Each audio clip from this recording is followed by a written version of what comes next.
So welcome everyone to our Learned Lunch today that we are hosting in partnership with our member, DCI Engineers. It's great to see all of you here in the lunch hour to delve into a topic of great significance. And this is one that not only impacts our industry, but really holds the key in being able to foster a sustainable future. Before we dive in, a few quick housekeeping notes. I will provide an introduction here. Then I will pass the baton to Jessica Martinez, who is DCI's Structural Sustainability Specialist, and she will guide us through today's session and share her invaluable expertise. I know Brent is on the call as well, and they'll be tag teaming whenever that's needed. The presentation will run for 45 minutes or so, 50 minutes, and will be followed by a Q&A discussion. So we're hoping that this is not going to be a one way of sharing information, but really a back and forth of conversation and questions within this room. The session really zooms in on a pressing issue for our industry, which is design and procurement strategies that are aimed at reducing embodied carbon without compromising performance or straining our budgets. I think we talk so much within the Housing Development Consortium about how our work is really recognizing the nexus between the affordability crisis, climate change, and racial equity. But in order for us to address that nexus, it's always important to recognize the tight budget margins that affordable housing business models are set up to be. And given that, it means the challenges of addressing housing affordability end up coming up against the realities of trying to commit to environmental sustainability goals. And how do we move consistently away from pitting all of those against each other to a path where we're advancing a sustainable and affordable future? And that's been the work that we've invested in within HDC. So as we navigate that complex landscape, we are fortunate to have folks like DCI engineers who are spending time compiling case studies and real life examples of where housing providers, developers, and projects are really embracing manageable practices in design that align with performance goals and budget constraints in order for us to advance environmental sustainability at the same time. So without further ado, I will hand over to Jessica Martinez. But I will say once again, we are thrilled to see this audience and community within HDC coming together on a topic that can be nuanced and hard to just wrap our heads around. But I appreciate you being here as a community to learn together, to exchange strategies, and continue to innovate as a sector. So Jessica, over to you. Thank you so much, Patience. And one quick note to clarify, I think this session is I think we have scheduled an hour and a half. I have a couple more one more case study that I'd like to show at the end. So we might creep over that 45-minute mark, if that's okay. But I think that should leave enough room for questions still, quite a bit, I think. So with that being said, I will start queuing up my screen here so we can start sharing this content with you. Let's see, I believe it is, let's try this one. See what's behind door number 1. Can you see my screen? Yes. Yes. Perfect. Yes. Thank you both. Alrighty, well, thank you everyone tuning in today. I'm so grateful that you've all let me your lunch hour to talk about a very important topic. Today, I'm here to talk about embodied carbon and what that means for the built environment, specifically in the building industry. First, just a quick note to introduce myself. My name is Jessica Martinez. I am a sustainability specialist at DCI DCI Engineers, and I actually started back in 2015 as a structural intern in our Austin, Texas office. I have a very wide background in structural engineering. I've really learned the ropes, during my time at DCI in the Texas office. And about, I guess 3 years ago, a little 2.5 years ago, transitioned to full-time sustainability at DCI, sort of stepping away from my structural engineering practice at this time. And so with that, I primarily lead our internal and external efforts as related to sustainability. So that includes educating our staff on best practices, advocating in the community for best practices, and then also honing in and developing our life cycle assessment capabilities.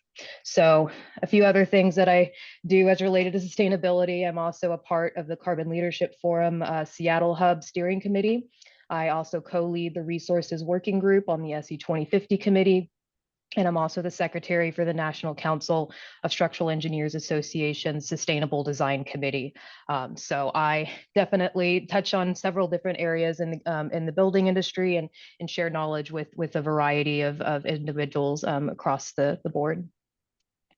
So enough about me, a little bit about DCI if you haven't heard about us already. We are a nationwide firm. We have about 350 employees nationwide that cover about 20 offices, and we are licensed in all 50 states, plus a few Canadian provinces.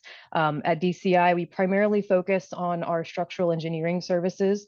That is really our bread and butter. However, we also offer civil, right-of-way, bridge, and now getting also more into the sustainability services that we offer. So one important thing I do want to point out here is really, the variety of offices and locations that we have under our belt.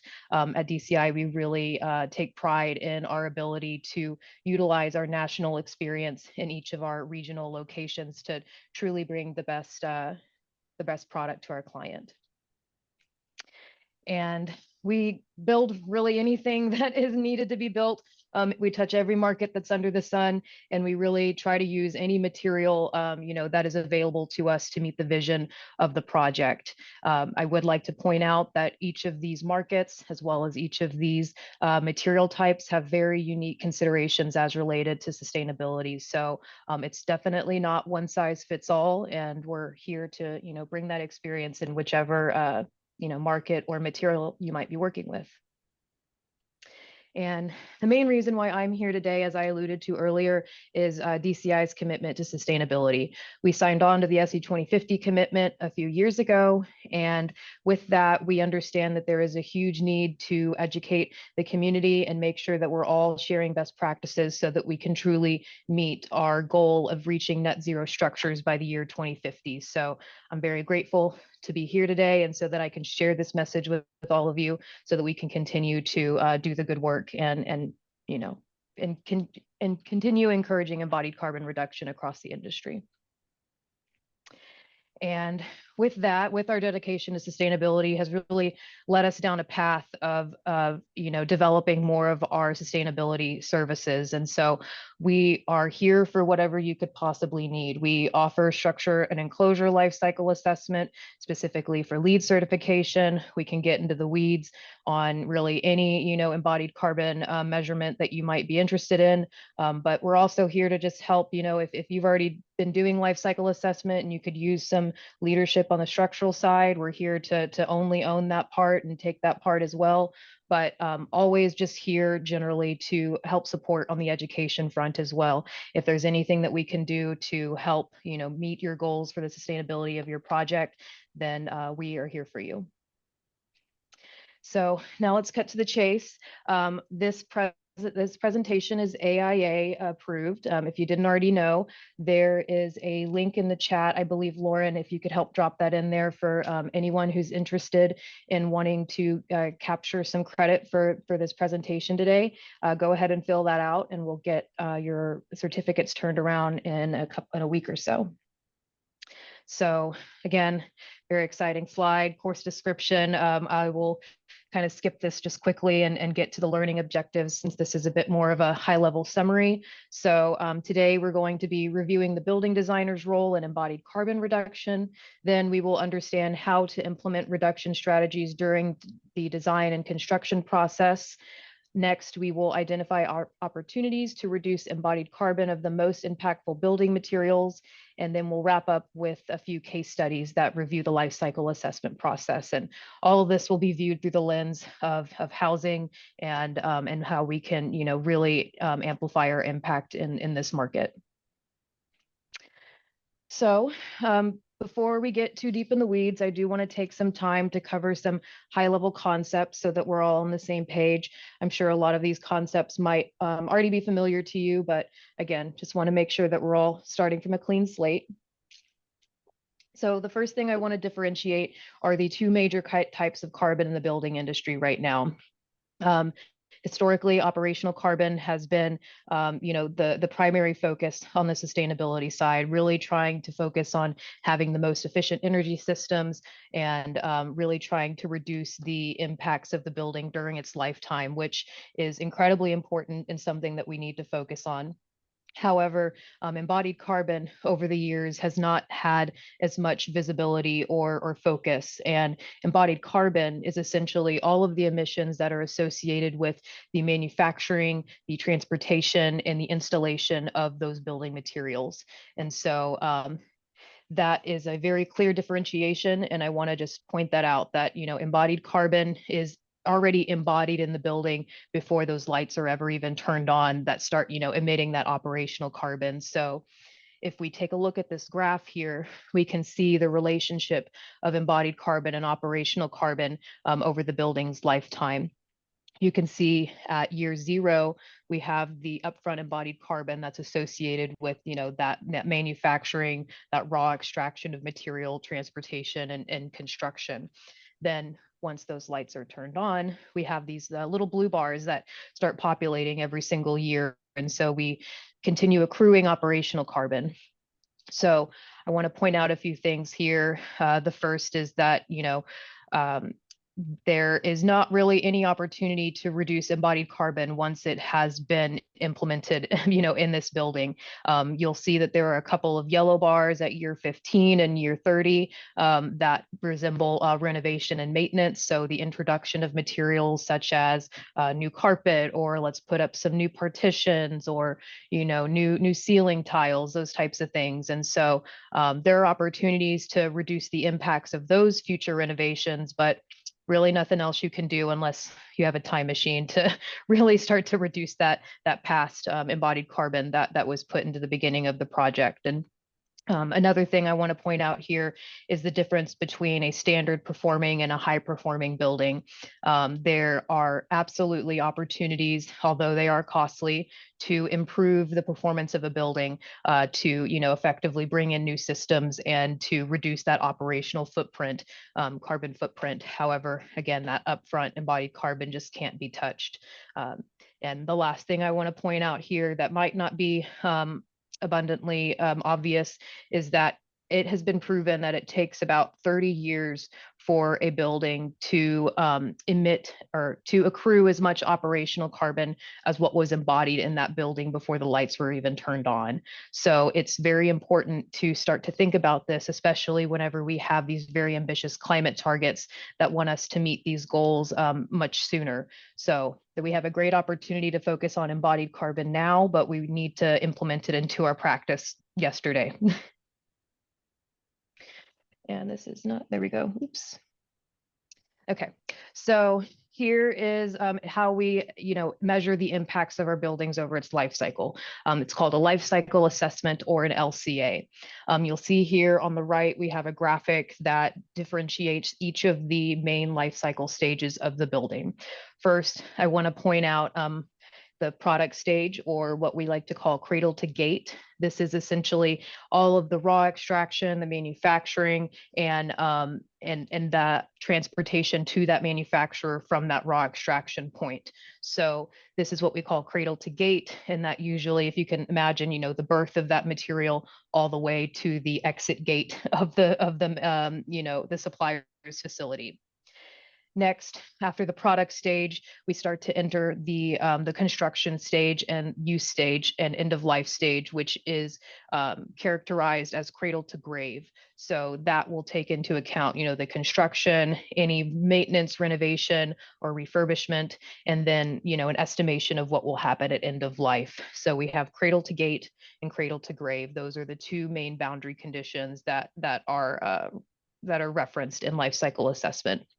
And then I'd also like to point out stage D. This category, this life cycle stage is sometimes overlooked, and there's definitely a lot of uncertainty around what might happen in the future with the benefits of the materials that we're recycling and reusing. But this is definitely an area that LCA practitioners are starting to focus on more, and so we can get a clear view of what might happen, after those building materials are taken and deconstructed. Next, a very important concept to understand in relation to LCA is environmental product declarations, or EPDs. These are the building blocks of life cycle assessment, and they kind of look like a nutrition label. You can see here's an example of one on the right, which is an example for a cubic meter of concrete. This is a product specific EPD. There are various types of EPDs in the industry. The differentiation is that a product specific EPD is one that is provided from a specific manufacturer or facility. And in contrast, we can use that information to differentiate from industry average EPDs, which represent a variety of manufacturers and or a variety of products. So there is definitely, a varying level of specificity that can happen with these. And I do also want to point out here the big red box surrounding the global warming potential.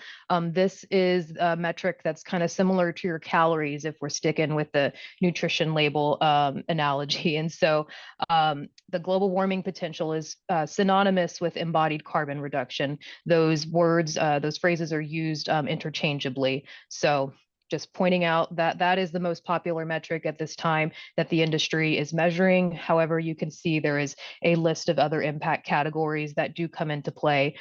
They come into play for LEED, and definitely we'll see more of this in the future as we start to understand these other impact categories and what we can control on those fronts. But today I will be focusing primarily on global warming potential and sticking with that metric for today. And just want to point out how this all works. Essentially, it's a fairly straightforward science. What you do is you take your bill of materials or your Revit model. You're really just trying to find how much material you've procured on site, and then you can take all of that information and put it into software that effectively estimates some of those more ambiguous life cycle stages, like end of life or beyond building life or use. So it's very simple, but there's definitely a range of, specificity, like I said, with various EPDs and transportation, construction practices, all of those things. So yeah. You might be asking now, well, how can I lower my impact? What can I do? And how does my place in the building industry, how can I use that? Well, to give you an idea of, what your impact could really mean, I want to show you some average consumer impacts. So you can see first that if you want to cut one round trip flight from Seattle to San Francisco, you'll save about 250 kilograms of CO2. And hey, maybe you fly a lot. That could really help, if you're not flying as much and taking those calls remotely. But let's say that's not enough for you. You don't fly often. Well, let's change to a vegan diet. That would quadruple, your impact if you don't fly, and saves about 1,000 kilograms of CO2 per year.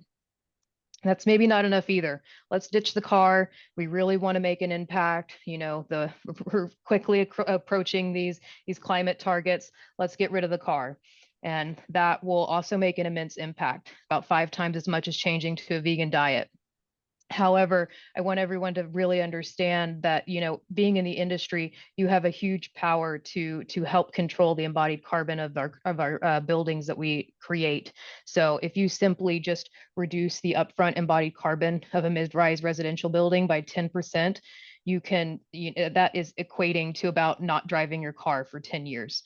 So that is a huge opportunity for all of us to really take advantage of and really take in stride, regardless of your part in the industry. There's a great opportunity to share this message and to keep reducing our carbon footprint as an industry. So now I will get into some general embodied carbon considerations and how you can start to and get into how you can implement this in your practice. So the first thing I want to point out before starting to describe the typical workflow is that the product stage generally contributes the majority of the embodied carbon associated with a building, usually more than half. And this definitely varies on the type of material that you're using and the type of material that is procured. So with that in mind, it's really important to focus on the low-hanging fruit, and so we can make the biggest reduction. So let's start with that. So keeping in mind that materials typically, or the procurement of materials typically contribute the largest amount of carbon, to the building's carbon footprint. It's important to try to use as much existing structure or material as possible if it's applicable for your project and for that site. If we keep in mind, that the product stage is a huge deal, we can imagine that, all of the carbon that was already associated, or the carbon that was associated with all of these existing members have already been emitted into the atmosphere. And so if we can utilize these members as much as possible, that really reduces any raw material, manufacturing. So it's a great opportunity to do this if possible. A great phrase to note is, the most sustainable building is the one that's already built. And I definitely say that's true from an embodied carbon standpoint, but we do need to make sure that, the structure that we are using is effectively, useful for the new life of the building, whatever that might be. And so, one area where this is really a great opportunity is at the foundations. Typically, those foundations can support new structure depending on the use that might be new for that development. So that's one area that you could really focus on. Or if you have a building like this, there's a lot of opportunities to utilize this framing in ways that are unique and that are creative. You can effectively, create some very memorable moments with these members, even though they might not be adequate for structural capacity. They could, really tell a story of the building and what was there before.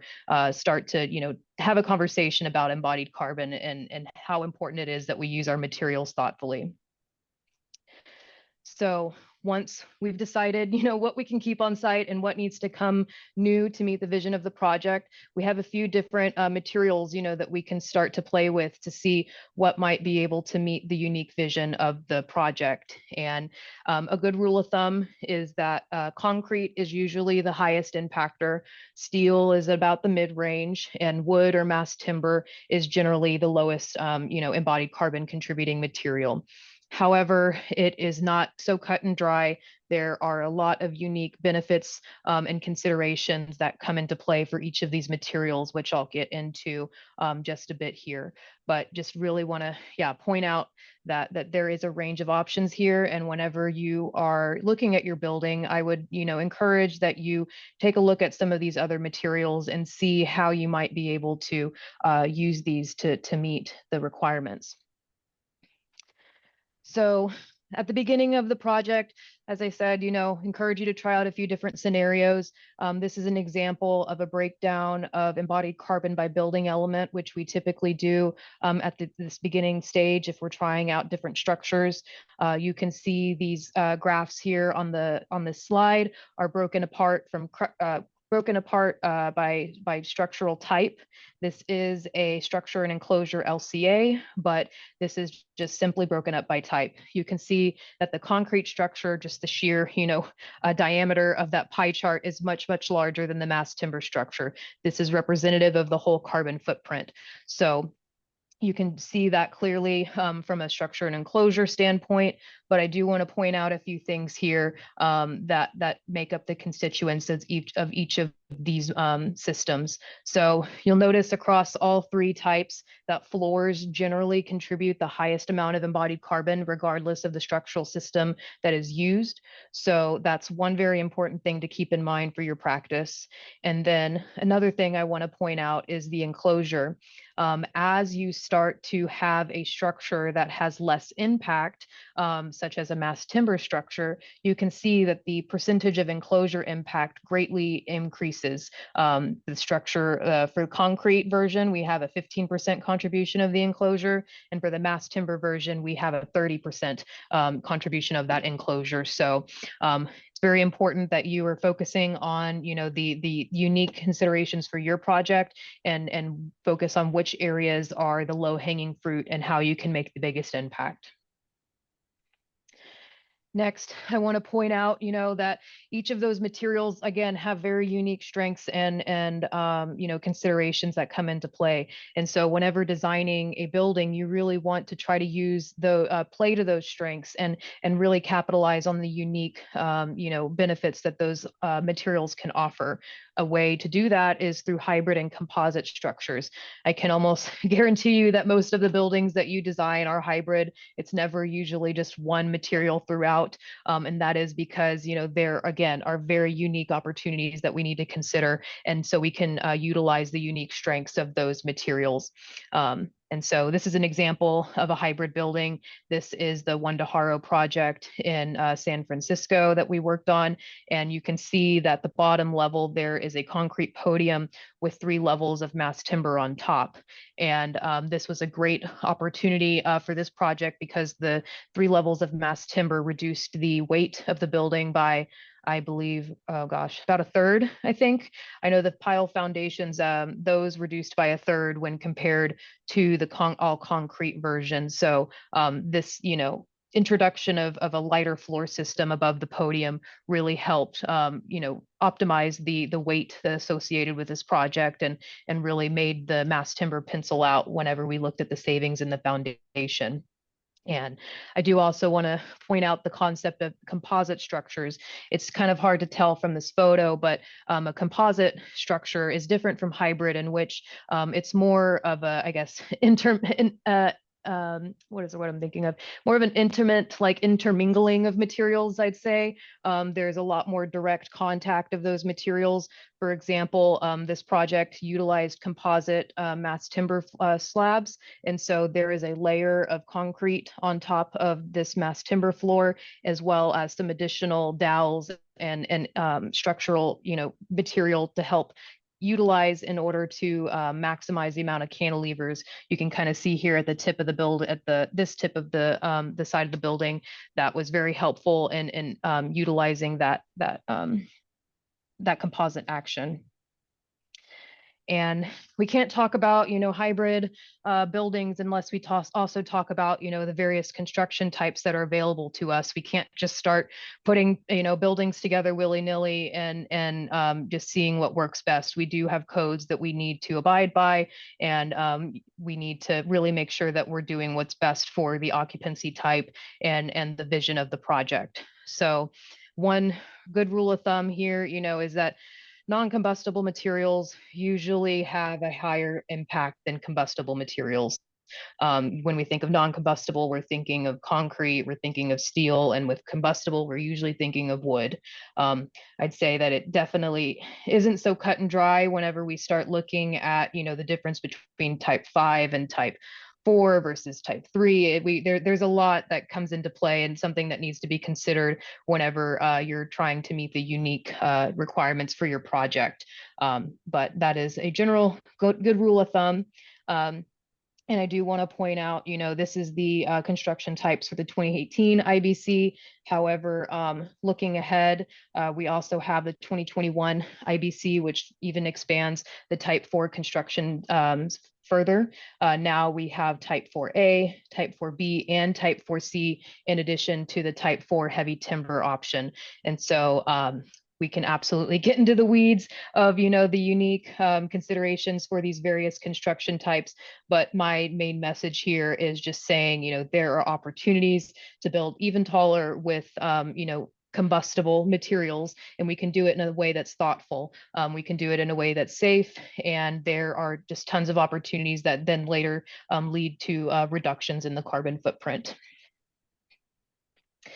So once, we've got our materials laid out, we know what we're going to go with, we know what the construction type is. Now we really need to think about, the building layout and how can we really optimize to, very much capitalize on that material's unique considerations. So first thing I want to say is that the building layout, the building's carbon footprint is often hinged upon the column layout. If you remember the slide I showed a couple of slides ago, our floors really dictate our carbon footprint. And so if we think about what dictates the floors, it really is the columns. So we need to think about where those columns are placed early on, and how can we utilize that building layout to really optimize the use of materials in a thoughtful way. And that even goes for, lateral systems as well. If you're playing with different lateral systems, such as brace frames versus shear walls, there is a great deal of difference that happens whenever you put one shear wall versus in one location versus another. So I'd highly encourage, bringing the whole team to the table, really discussing what is optimal for the structural engineer, but also what is going to work for the vision of the project. Structural engineers can, provide the perfect grid and provide the perfect solution, but we need to be realistic and make sure that we're meeting the needs of the project. And one thing I want to point out here that kind of brings us further into optimization is, the idea of sharpening our pencils even more after we've, determined these layouts for the columns and the lateral systems. This is an example of a project in which you can see the bay on the left is much wider than the bays on the right, and the part in red was effectively below a courtroom. So the live loading was much higher than the rest of the building. So in this instance, we looked at the worst case scenario for the slab. Where did we really need the most slab thickness and rebar to really counteract the demand from the live loading? And we found, okay, it needs to be I think it's about 9 inches thick, and let's just put that over the whole slab. But we take that back. We don't need it over the whole slab. We only need it in the area where it's really, needed for structural performance. Can we work with the contractor to find the area where we actually need this material, and then try to minimize materials in other areas where that's not needed? I'd say that generally this does happen quite a bit with design, is that, we look for our worst case scenario and then we use it across the whole project. So I would encourage that, don't ever put those pencils down. It's always, an opportunity to keep sharpening and see what you can do. And want to push that message a little bit further, and say, even beyond the point of looking at, layouts and whatnot, you do a lot with something that isn't moving around. This is an example of the watershed project here in Seattle, and this is a very unique opportunity. But there was an opportunity to bring in castellated steel beams, and this effectively reduced the steel tonnage by about 20 to 30%. So, again, it's not really terribly changing the layout of the building, but there is opportunities to look at material optimization, whether it's through steel, through wacky stuff like this, which is beautiful. We also can get into, wood fiber optimization, and then get also into, cement rebar optimization. There's a lot of further work that can be done beyond just choosing the material and then choosing the layout. So I would encourage you to encourage your structural engineer to keep looking for those opportunities if you have that time in your project. Then once you've started to understand, what needs to be in place for this project, you can also start coordinating with the contractor. I would advise that you talk to your contractor as early as possible on a project, as soon as they're on board, so that you can look for further reductions. But generally, I'd say, during construction, there's a lot of opportunities to do detailing in your drawings, as well as, like I said, coordinating with your contractor, so that you can have more expedited construction construction practices. This is an example of the 303 battery project here in Seattle, and it is a modular project by SLI. And so there was a ton of construction, savings in terms of schedule that was able to be realized through offsite construction and through thoughtful detailing during the design phase. So always encourage you to continue trying to drill down on your impacts even after the product stage. See what you can do during the construction stage as well. There's several trickle down opportunities in terms of saving lowering waste and saving that material, saving site emissions and all of that good stuff. So however, the story doesn't necessarily end there either. We're still tearing down buildings every day, and there are opportunities now that we can start to consider in our practice so that we can try to mitigate this in the future. How can we do things that create buildings that will have a useful life beyond the occupancy that we see it currently? There is opportunities to have more adaptable structures and talk about that during design. And so that maybe this building will not, again, meet its fateful end, and maybe it can have a new life and be deconstructed instead of it's typical business as usual. So now that you've understood a few of the general considerations as related to embodied carbon, we're going to get into some material specific now that you can consider on your projects. So first, it's concrete. Concrete, again, is the most impactful material that we work with as designers. And a few considerations to keep in mind for concrete is that, concrete is unparalleled strength. It is an incredibly strong material that has very unique, benefits that we in areas that we really need to use concrete, and durability as well. You will almost always see a concrete foundation on your project or concrete slab on grade. So there's always that piece there that can be looked at and can be considered, but it's there for a good reason. Then I'd also like to point out, thermal mass.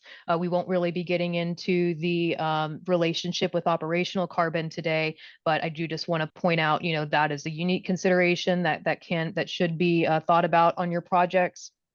And then it's also non-combustible.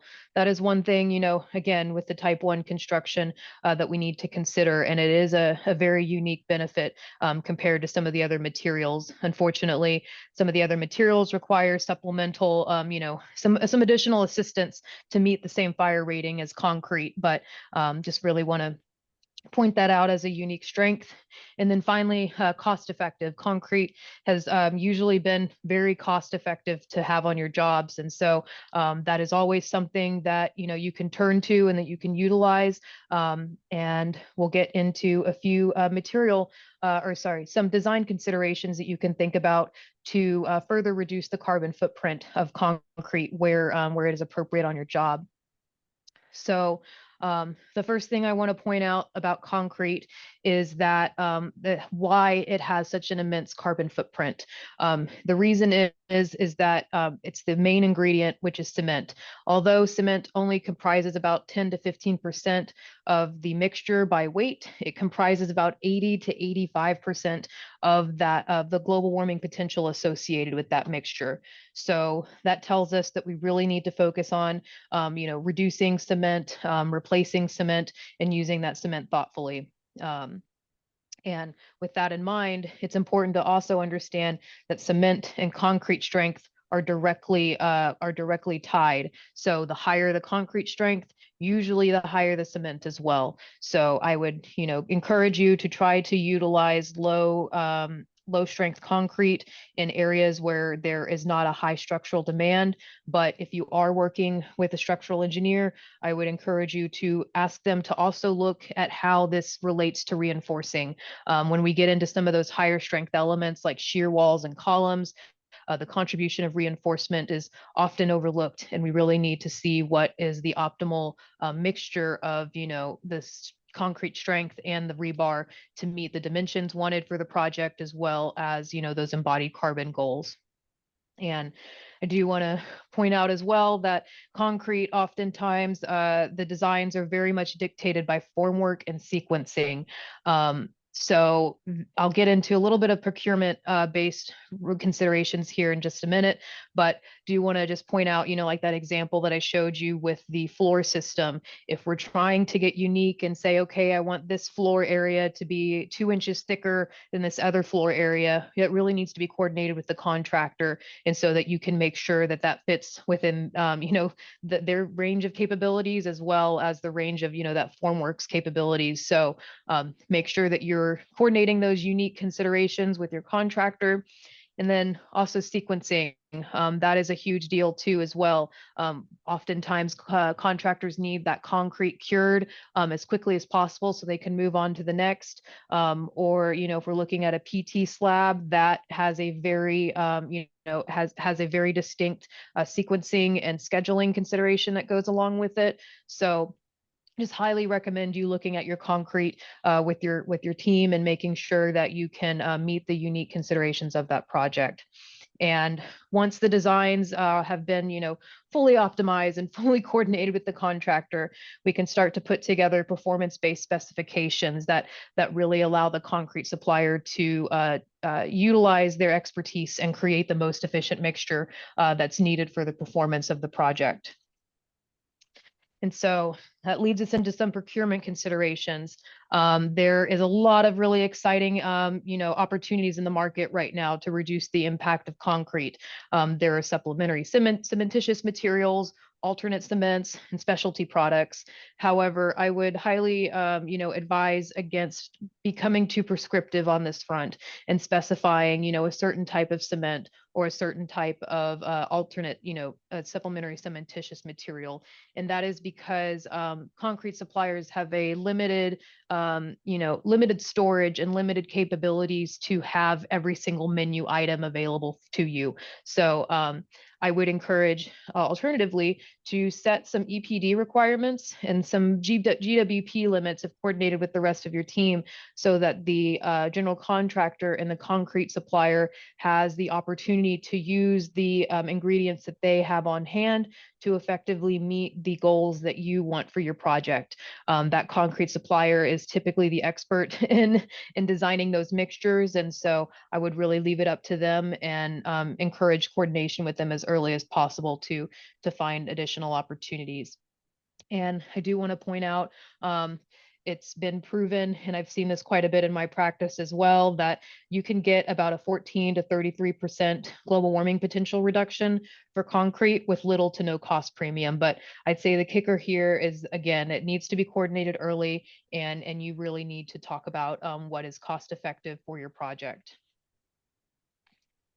And now we'll switch to the complete opposite side of the material impact spectrum. We have wood, and this is, very prevalent in type 3, type 4, and type 5 construction, something that should be looked at closely as well. A few very high level considerations for wood that we need to keep in mind is that it is a lightweight material. Compared to concrete, it is very lightweight. So if we're looking to minimize the weight of a building, wood is a great material to use. It can reduce those foundations, for example, like I showed on that One Daharo project. And can generally help, if you're working on a renovation, maybe you need to keep to the constraints of the lower levels of the building and not overload the existing structure. This is a great material that can help you meet that vision. And a few other unique considerations to wood, biogenic carbon. I won't get too deep into the weeds into this topic today because it is a very deep rabbit hole, but essentially there is a benefit with wood that is unique from other materials in which it naturally stores carbon over its lifetime. So as trees are effectively doing their photosynthesis thing and sequestering that carbon from the atmosphere, that is effectively locked into that wood product once it is cut down and brought to site. There is still embodied carbon impacts that are associated with the cutting and the transportation and all of that, but the biogenic carbon is effectively locked in and should stay in that material for the rest of its useful life until at least it is reused in another building to where that carbon would go to a new owner, or if it's incinerated, that carbon is going directly to the atmosphere, or if it's being gone to a landfill, it's going to the landfill and it will probably decompose after a certain period of time. So very important thing to keep in mind about wood. And a few other things as well as, biophilia. Although, wood is beautiful. It is a material that really makes us feel like humans, especially whenever, put inside of a building. There's studies proven that with wood present in buildings, it really, encourages mental health and productivity and happiness. And so that is one thing that is hard to measure with life cycle assessment, but still incredibly important. And then two more things as well to notice in contrast to concrete. Wood is a combustible material, so we need to keep in mind how we want to approach the fire rating. There is opportunities to use fire retardant wood in stick frame construction. There is also, the opportunity, or there's the pathway of sizing those timber members per the IBC and making sure that it is having those minimum dimensions that are required for fire rating. Or we can get into char and start to estimate, okay, what might happen if this building is actually on fire? How much, wood are we going to have left to effectively, support the structure? And so those are all opportunities to do that.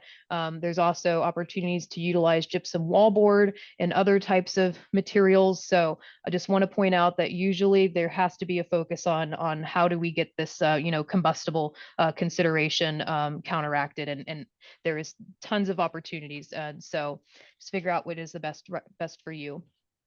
And then acoustics, I'd also like to point out, this is a bit more, focused in my mind on the mass timber versus concrete discussion. And whenever looking at a typical mass timber floor assembly, we generally need an acoustic mat to help with some of that vibration and the acoustics of the building. You don't need an acoustic mat in concrete. That one, does pretty well in reducing sound transmissivity between, various elements of the building, but just some very important things to keep in mind. And now a few design considerations for wood. If you're working on a stick frame project, there is a concept called advanced framing, which is a technique that allows you to optimize the use of your material through very strategic stud spacing, header locations, and stud configurations at the corners. I'd highly recommend you check this out if you're working on a stick frame project and you're looking for opportunities to reduce your wood fiber. However, if you start to get into your practice and you realize that stick frame is not, going to meet the requirements that are needed on the structural side, how do we start to, meet this this increased demand of capacity? Well, there are tons of engineered wood products out right now. You can see in this image, we have, glue lam beams and columns. That has been pretty standard in the industry for a while, but there are also new materials such as cross-laminated timber panels, which is the floor system in this image. There's also MPP, which is mass plywood panel, NLT, excuse me. There is a lot of materials out there and a lot of different products that can be used is what I'm trying to say. Definitely is a mouthful trying to get all of that out. But again, just want to point out there are other opportunities to use wood beyond the stick frame, conventional approach. We can start to use this to replace sometimes cement. To replace concrete and steel with the CLT and with these other, types of engineered wood products. And again, another consideration to keep in mind that I mentioned on this project is the use of hybrid and composite systems. Mass timber does not need to be used with only mass timber. You can get creative and start, thinking about, well, what happens if I have steel columns and steel beams? What happens if I have a precast column and precast beam section? All of those systems can still support cross-laminated timber, so and other, mass timber panel products. So there's a lot of opportunities to get creative on that front within the hybrid realm. And then again, in the composite realm, you can start to utilize other materials to engage a composite action on these mass timber products if you have the team that is willing to, going out on a limb and start to get imaginative on that front. And one last thing I want to touch on for wood design considerations is the topping slab. Over the years, we've kind of gotten away from needing to use a concrete topping slab for some considerations and using for the diaphragm contribution. So now we're kind of using that concrete topping on some projects, but a lot of times it's just a gypcrete topping. And you'll see an example a little bit later, but that topping slab really contributes a huge impact to the project.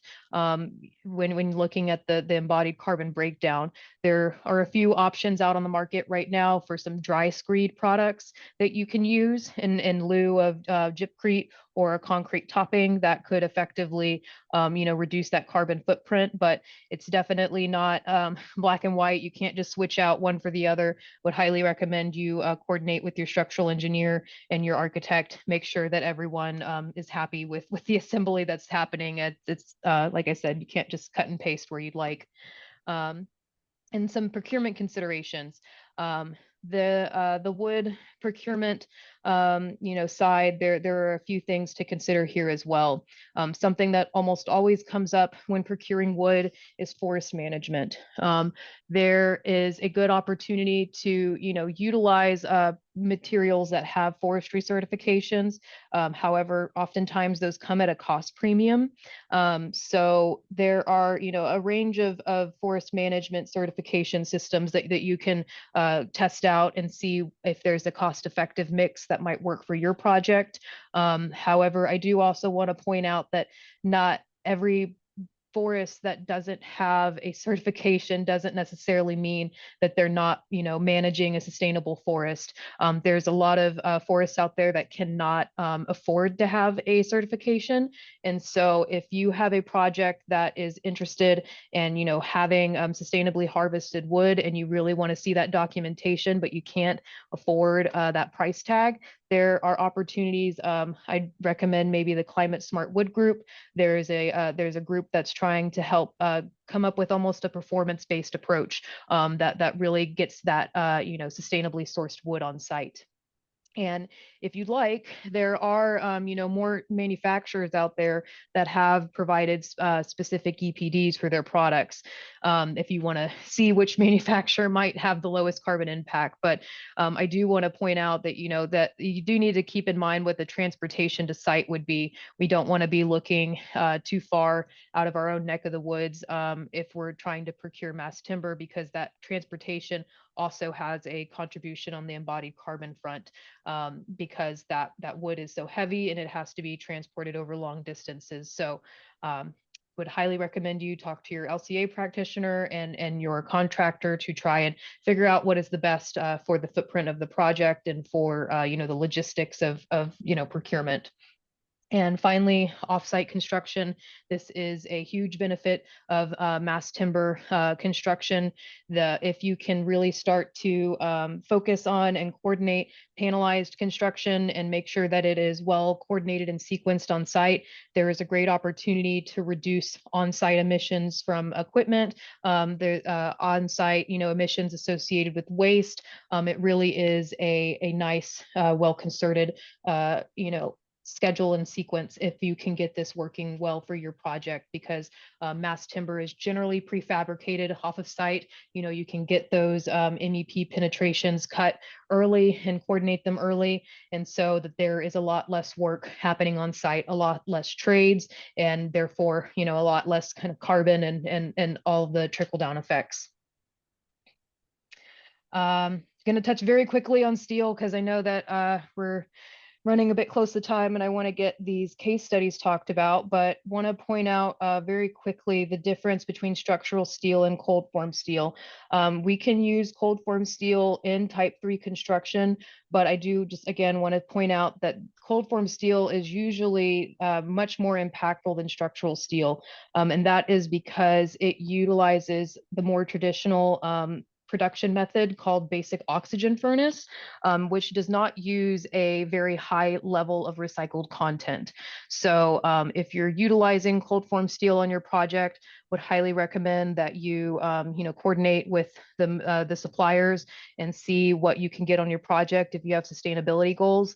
But one good thing to keep in mind is that mostly structural steel and cold form steel is all recycled at the end of life, and taken into a new use afterwards. So that is one bright side of it that I wanted to point out.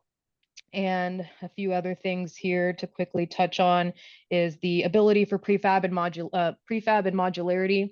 If you're working on a project, for example, with a steel canopy, there's a lot of opportunities to coordinate, very specific detailing that can help reduce on-site construction and expedite, the sequencing and erection of this steel. And another consideration to think about is if you're doing paint or galvanization, do you really need paint or galvanization? Both of those also have an impact on the steel member itself.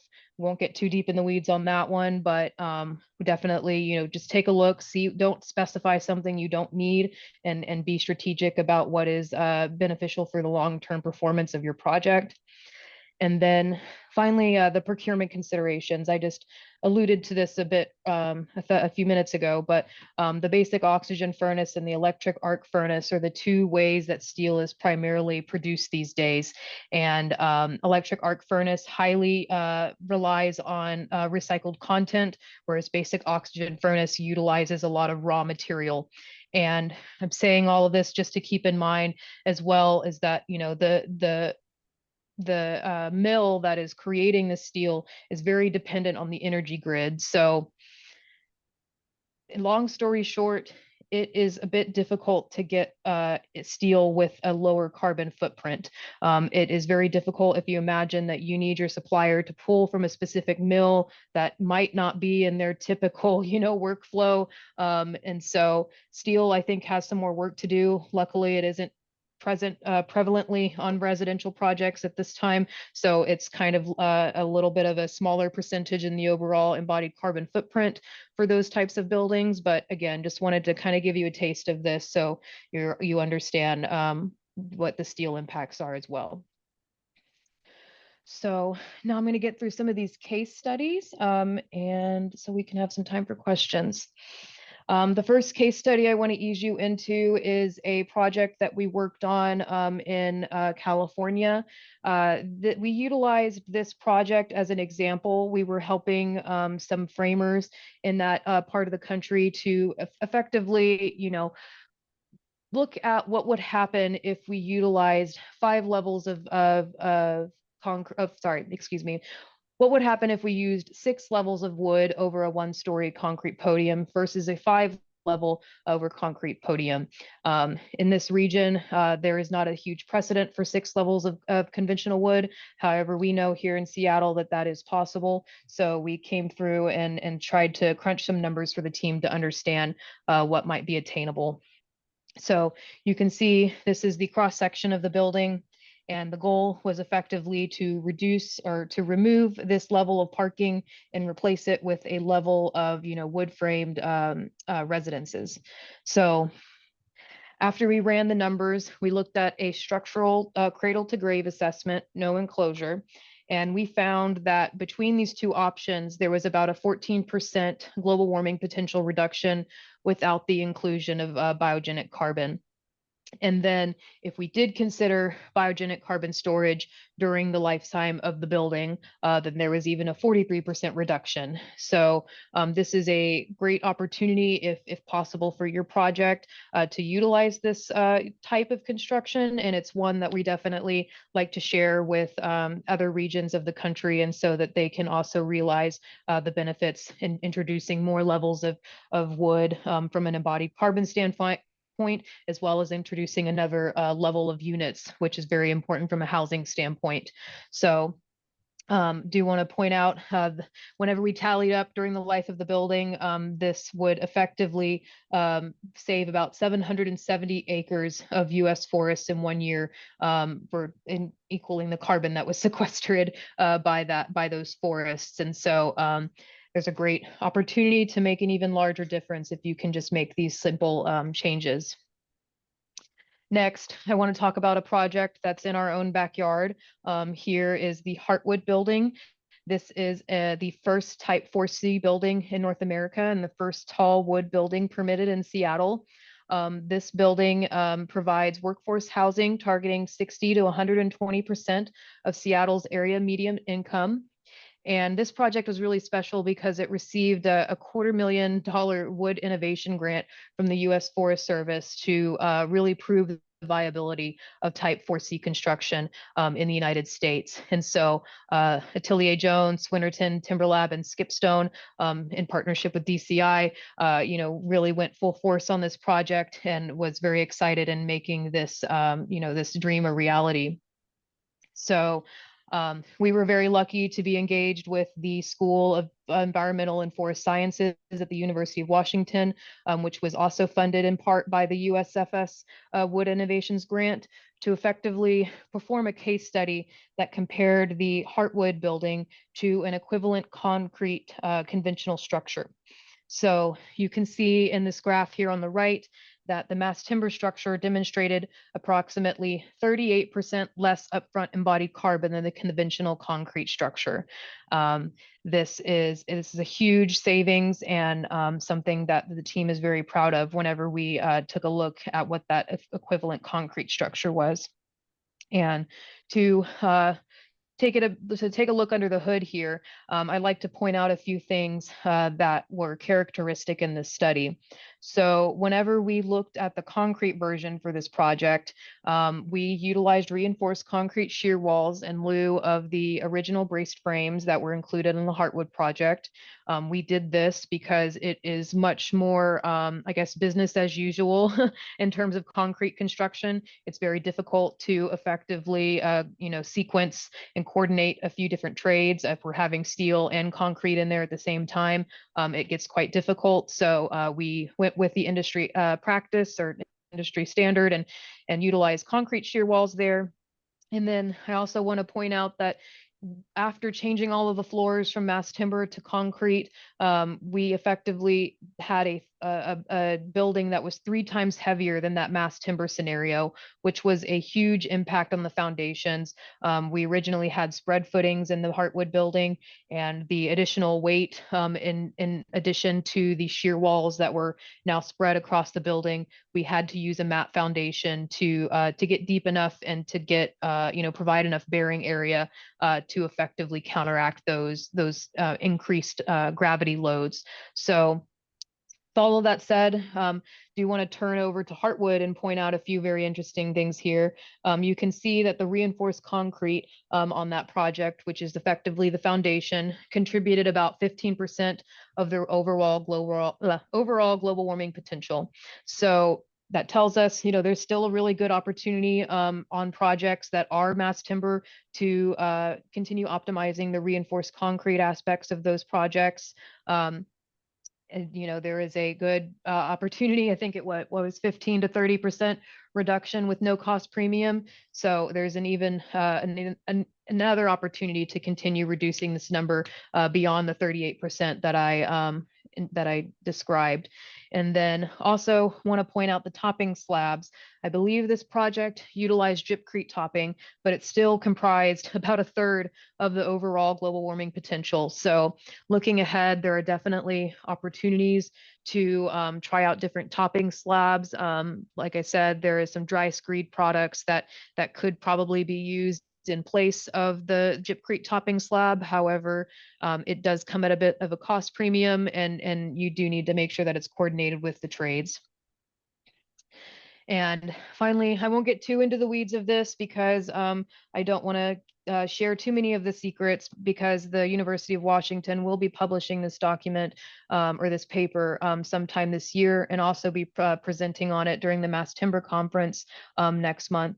But do want to point out this very complicated and amazing assessment that they completed. They did a dynamic life cycle assessment and effectively determined that if the building were to be in place for 100 years, then that global warming potential associated with the initial embodied carbon emissions would be offset. So it is effectively a net negative building during its occupancy.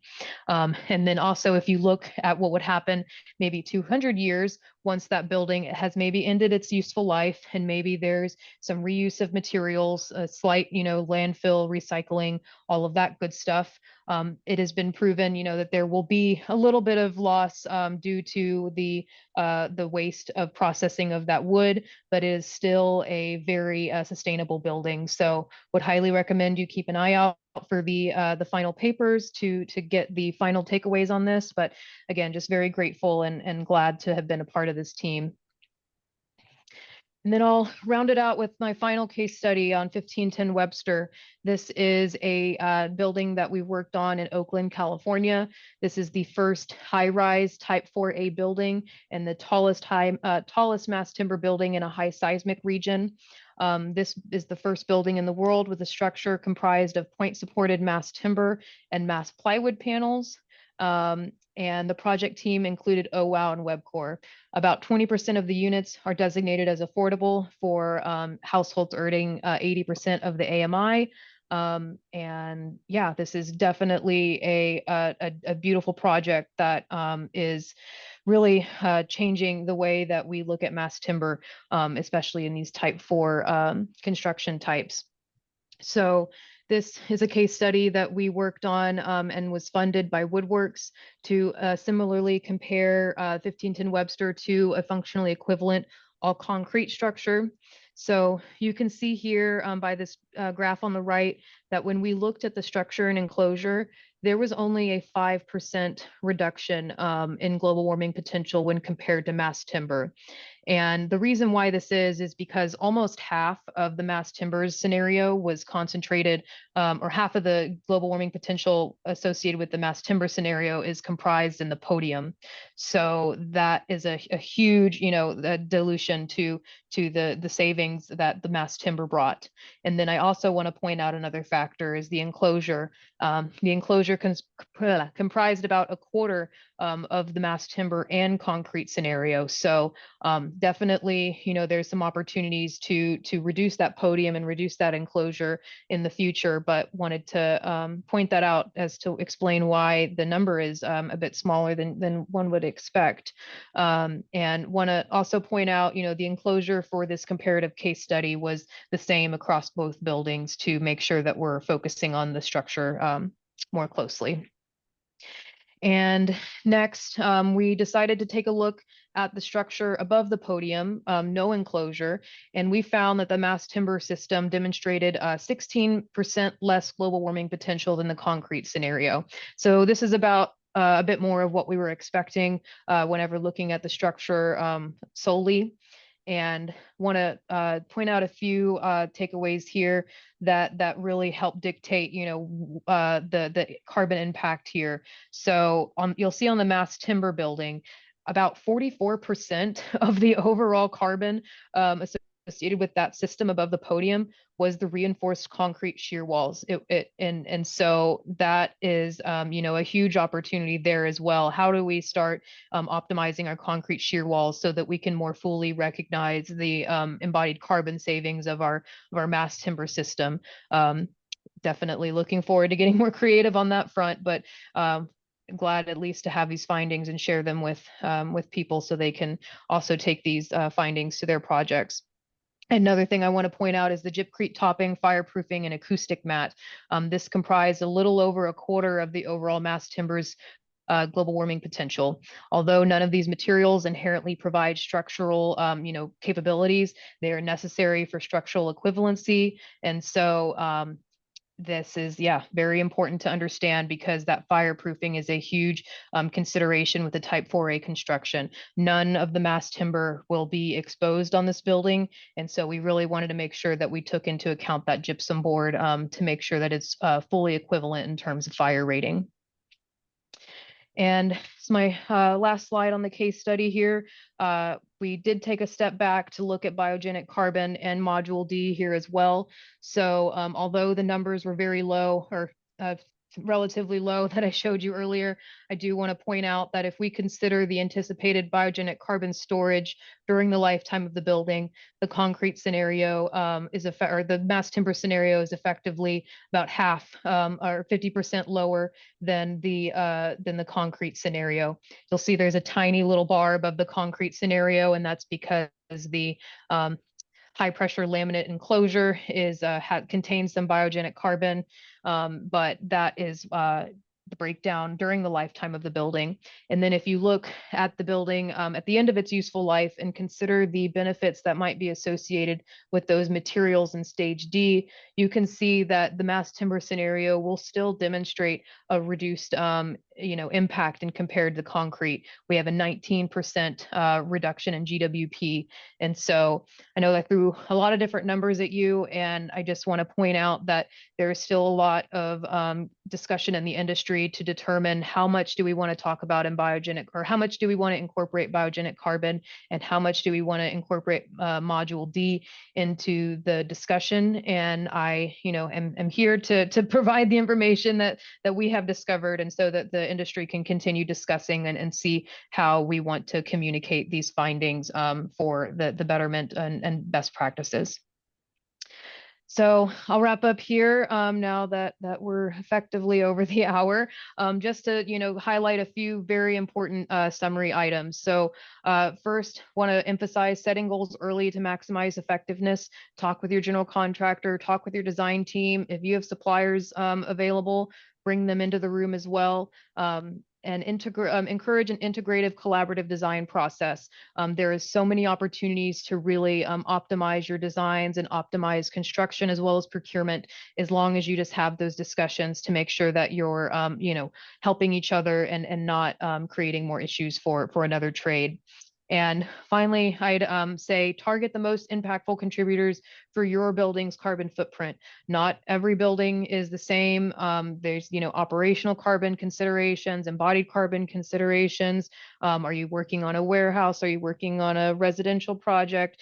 It's very important to focus on what's unique for your project. So with that, I will stop sharing my screen, and so we can see if there's any time for questions, if anyone would like to discuss any of these things. Jessica, thank you so much for such a wonderful presentation. I think if folks have questions, you can just go ahead and unmute yourself and ask, but if you would prefer, you can also put them in the chat, and we're happy to monitor them there.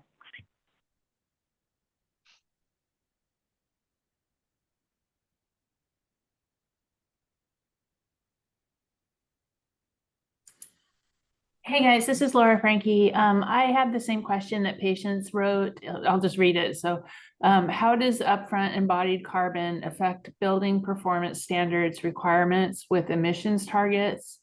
So, because without substantial alteration to the building structure, we're left with a baseline of embodied carbon. So how does this baseline impact our efforts to achieve our net zero goals by 2050?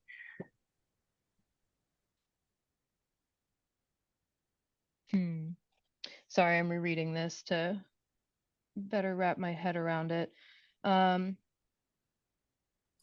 I guess I'll put it in my own words, just because she wrote it and she's not on, but I guess when I read it, the way I thought about it, so I'm not speaking for patients by any stretch, but the way that I'm thinking about it too, that made this resonate with me, is that if we're looking at new construction, and HDC in particular deals with a lot of new development of medium and large scale, as well as some smaller scale buildings. So across the board, when you're looking at new construction, we don't generally have the existing structure that we can, sort of piggyback off of the existing embodied carbon.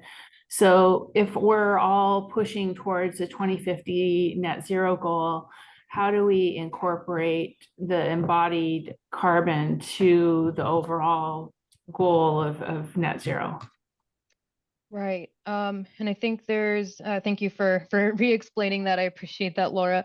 That's definitely helpful. So I guess I would say there is two distinct, I guess, pathways to impact your efforts, usually through design or procurement. I think at this current stage in the industry, there isn't a huge focus on the design opportunities that we have as building practitioners to implement better structural systems.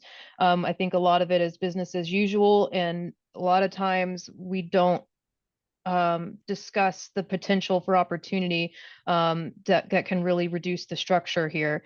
And the other side is the procurement side. And that one is a bit tricky as well, because, we don't want to be pulling all of the low carbon materials to our project while the project down the street doesn't get any. There's definitely a longer game that needs to be played and on the procurement side, and really encouraging better practices for manufacturers across the board. So I guess from my perspective, I would encourage both and continue asking for EPDs, continue asking for manufacturers to, demonstrate better practices on the carbon footprint as well as the health side. We're not going to get into health today, but just continue pushing those manufacturers to do better. And I think that having more collaborative design teams and bringing those ideas to the table early really facilitate an opportunity to have a lower impact structure simply through coordination and thoughtful,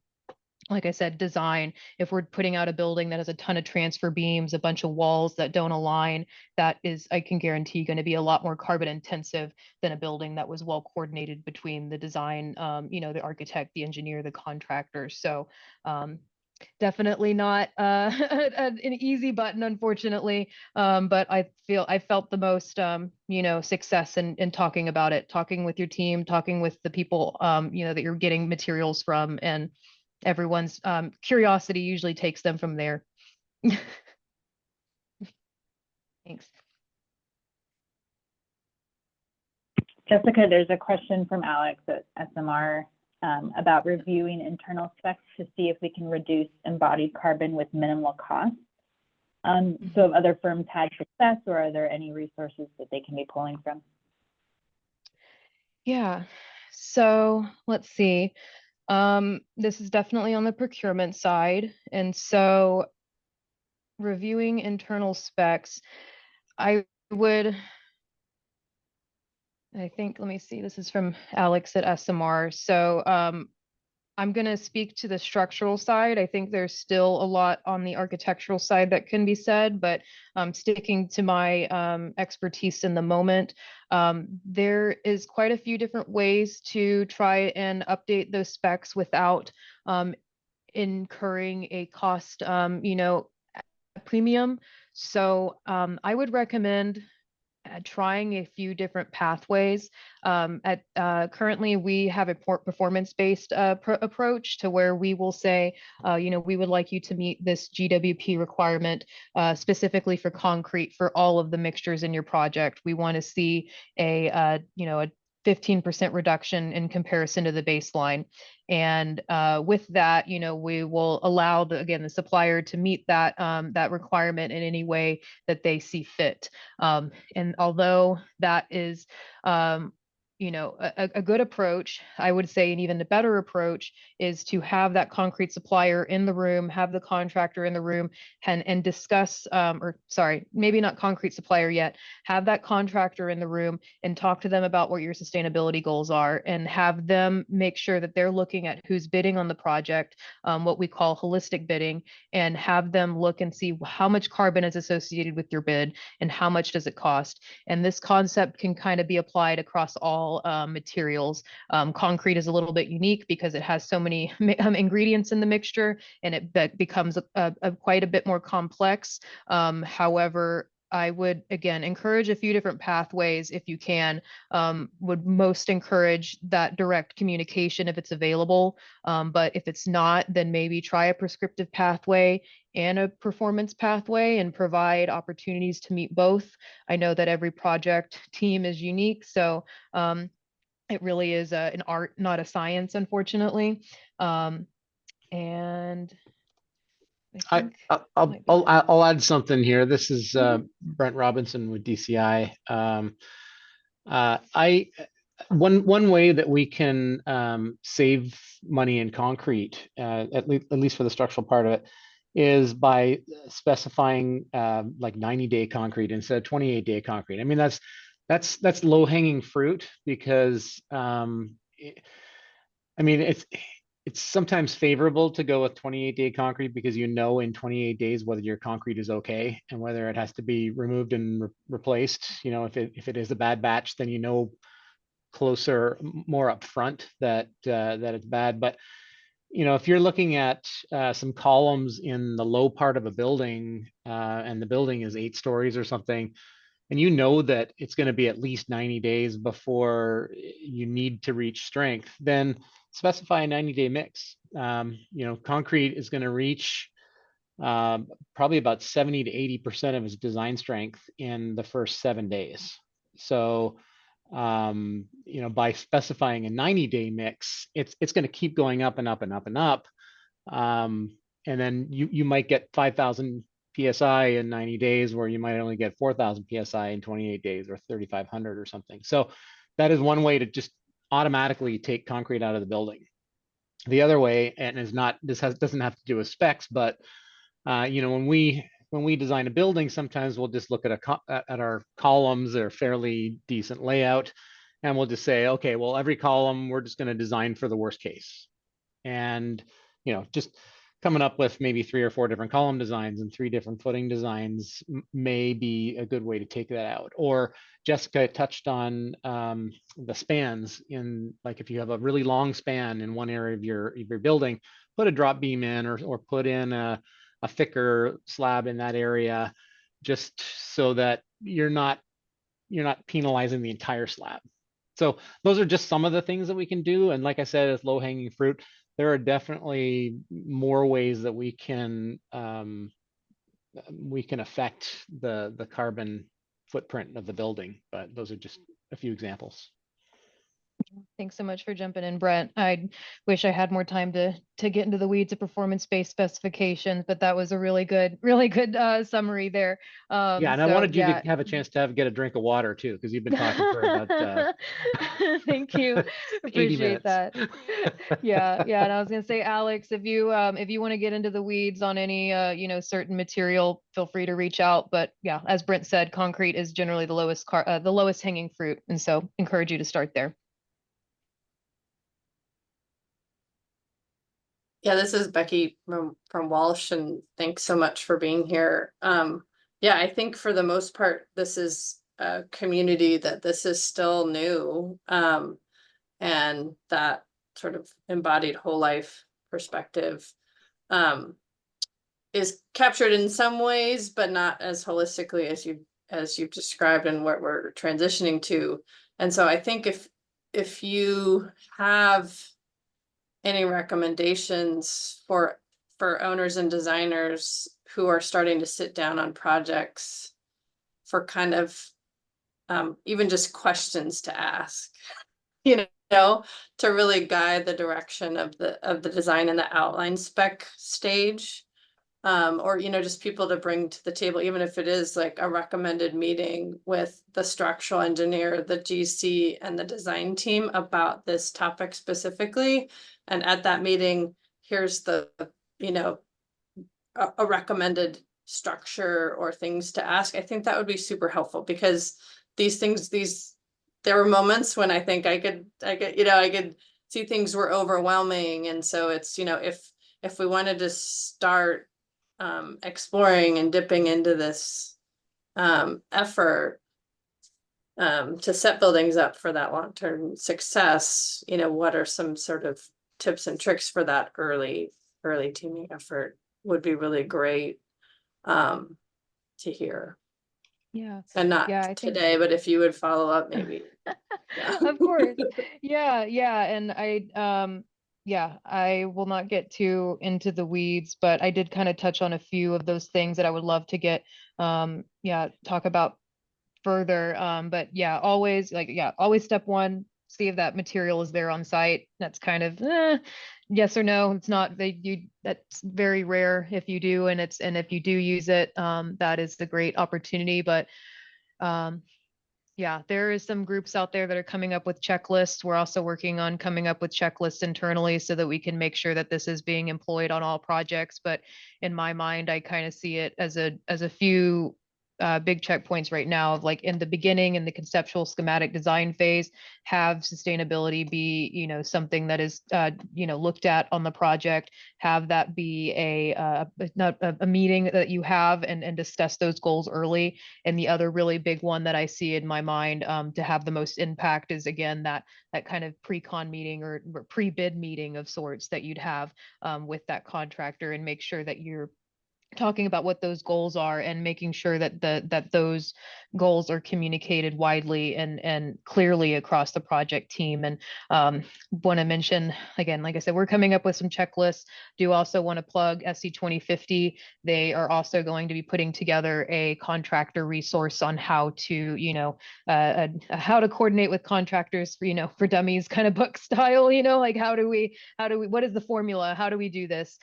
So there's a lot of great resources on that website that can you can utilize. And also wanted to point back to Alex quickly. I wanted to say there's also that website to look at specs as well. But Brent, I was curious if there was any thoughts in your mind that I might have not touched on in terms of holistic planning. I like your idea, Becky, of having a kind of like a checklist, right? You take to an initial meeting with an owner and you say, hey, here's some of the things that we want to include in this project, and we're hoping that you're going to buy off on this because it's going to, one, save you money, and two, put you in good stead with, you know, everybody else in the industry because you're doing something for the environment.